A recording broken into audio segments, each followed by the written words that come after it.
In this video, I will be showing you how to share a Canva design link. Let's get started. I'm starting on the Canva templates page, where I can browse through a wide variety of layouts for different projects. I'll scroll down through the categories to see what catches my eye, checking out everything from social media posts to professional documents.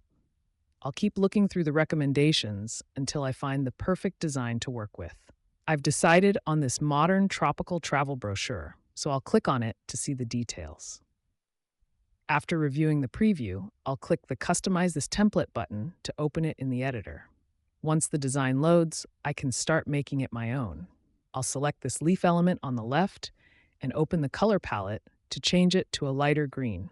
I'll do the same for the other decorative elements on the page to ensure the color scheme is consistent across the entire brochure.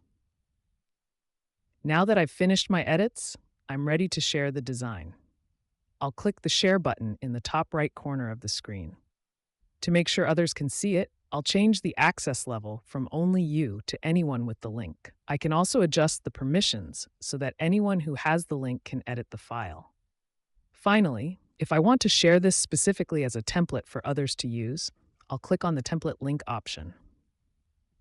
I'll then click Create Template Link to generate a unique URL that I can copy and send to my team or clients. And that's it. Your design is now ready to be shared.